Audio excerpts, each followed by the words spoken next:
दोस्तों डॉक्टर रोहित के साथ मेरे हेल्थ हार्ट मास्टर क्लास को पूरा जरूर देखिएगा। इसकी लिंक आपको नीचे डिस्क्रिप्शन में मिल जाएगी।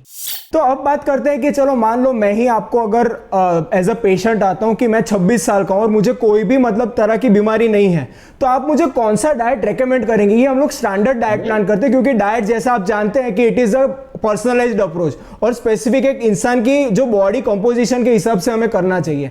पर मान लो कि कोई भी इंसान को एक स्टैंडर्ड प्लान डाइट प्लान अगर बनाना है तो ये जो आप कंपोनेंट्स हमें समझाएंगे वो उसे फॉलो करने ही होंगे। तो चलो एज अ 26-year-old मेल आप मुझे कौन सा डाइट फॉलो करने की कहेंगे जिससे मैं हार्ट डिजीज को प्रिवेंट कर सकता हूं? सिंपल सी गाइडलाइंस है, एकदम सिंपल उसके प्रिंसिपल्स है। सबसे पहले whatever you have carbohydrates, proteins, fats में प्रपोर्शन अगर देख ले तो carbohydrate should not go beyond 40 to 50% of your total meal. That is first principle. 20% should be somewhere about fats that you should be included in your diet, और रहा हुआ 30% should be your proteins. तो ये पहला principal. दूसरा principal समझ लेना है, जो कुछ 40-50% के हम कार्बोहाइड्रेट का मील जो हम लोग खाएंगे वो कार्बोहाइड्रेट जो होना चाहिए वो सिंपल कार्बोहाइड्रेट बिल्कुल नहीं होना चाहिए, वो कॉम्प्लेक्स कार्बोहाइड्रेट होना चाहिए। फॉर एग्जांपल सिंपल कार्बोहाइड्रेट मतलब शुगर है, फ्रूट जूसेस है, या तो फिर मैदा है, या तो फिर ब्रेड्स है, या तो फिर गेहूँ है, या तो फिर चावल है, ये सारे सिंपल कार्बोहाइड्रेट्स है।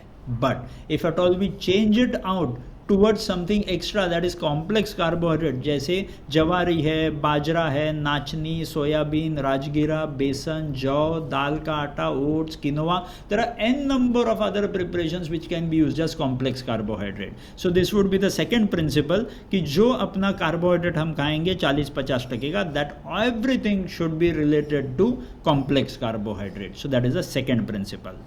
थर्ड प्रिंसिपल वेरी इंपॉर्टेंट कि जो कुछ भी फैट्स हम खाएंगे वो फैट्स अगर सैचुरेटेड फैट्स और अनसैचुरेटेड फैट्स का कॉम्बिनेशन बना करके खाते हैं तो that is going to be the best. Now what do I mean by this is, जब हम तलते हैं, जब हम फ्राई करते हैं कोई भी चीज़, once we fry beyond the boiling point और smoke point of the oil that is destroyed, we should not. तो मेरा एक साधा सजेशन ऐसा होगा कि कुछ भी खाना पकाने के बाद उसके ऊपर घी लेंगे तो हमेशा चलेगा, क्योंकि घी में लिनोलिक एसिड है which is going to help you to reduce down atherosclerosis. घी में बहुत सारे ऐसे कंटेंट्स है, DHA है। सो ये DHA जो होता है ये एंटीऑक्सीडेंट है जो फिर से आपके शरीर में अथेरोस्क्लेरोसिस कम करवाएगा। ऐसे कई सारे ट्रायल्स है जिसमें घी खाने के बाद आपका अथेरोस्क्लेरोसिस रिड्यूस होता है, ऐसे एनिमल ट्रायल्स है। So these things can be always incorporated as fats in your food.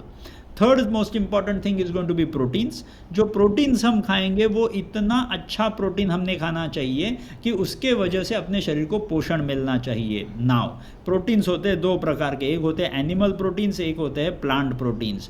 What does the research say कि if at all you are suppose to prevent non communicable diseases, animal proteins should not go beyond 10 to 20% of your diet, while 80% of the total proteins that you consume should be plant proteins. अगर plant proteins पे ज़्यादा भरोसा करते हैं तो उसका फ़ायदा बहुत ज़्यादा मिलेगा। So this is the second third principal.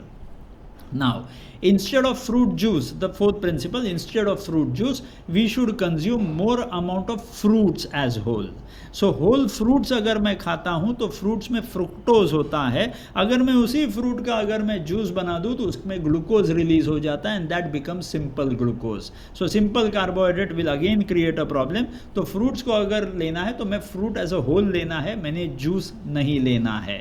So ये simple अगर तरकीबें मैं मेरे खाने में follow करना चालू कर देता हूं तो that is going to be the best thing. Now this is what am I suppose to consume. अब सबसे इंपॉर्टेंट होता है how am I suppose to consume.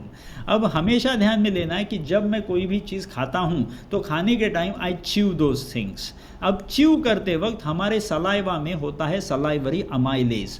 ये सलाइवरी अमाइलेज हमारे खाने के कार्बोहाइड्रेट को यहीं पे अगर उसने डाइजेस्ट कर दिया तो अंदर जाने के बाद उस पर ज़्यादा प्रक्रिया पैंक्रियाटिक अमाइलेज की नहीं लगेगी, जिसके वजह से the carbohydrate absorption will be lesser and your blood sugar will be lesser. So यहाँ पे मैं जितना सलाइवरी अमाइलेज को इस्तेमाल कर देता हूँ उतना बेस्ट रहेगा।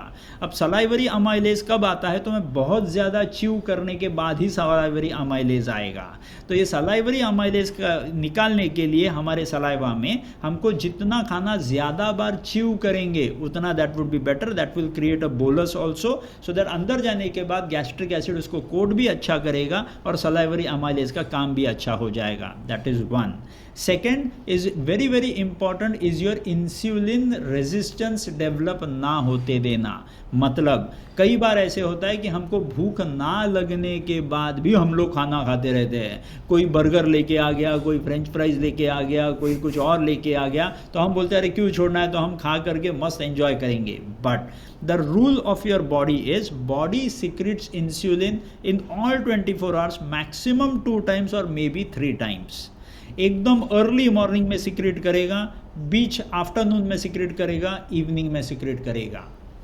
Now, if at all you have your food only when the insulin is secreted, सबसे बेस्ट, वो परफेक्टली डाइजेस्ट हो जाएगा। लेकिन अगर मैं फूड ऐसे टाइम पे खाता हूँ जब इंसुलिन आया ही नहीं है, तो my food is going to be wasted. So ये 3 बार जो इंसुलिन आएगा उसी टाइम पे हमने खाना खाना है। अब सवाल पड़ता है कि इंसुलिन आया कि नहीं, ये कैसे समझेगा?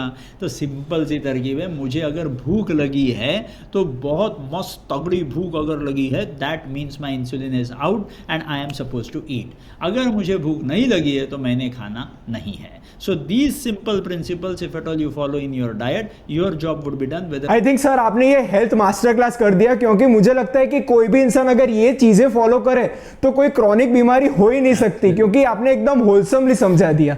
दोस्तों ये वीडियो अगर आपको वैल्यूएबल लगा तो इसे लाइक कर अपने सारे दोस्तों से इसे शेयर कीजिएगा। इस चैनल को सब्सक्राइब तो आप कर ही लेंगे। चलिए मिलते हैं।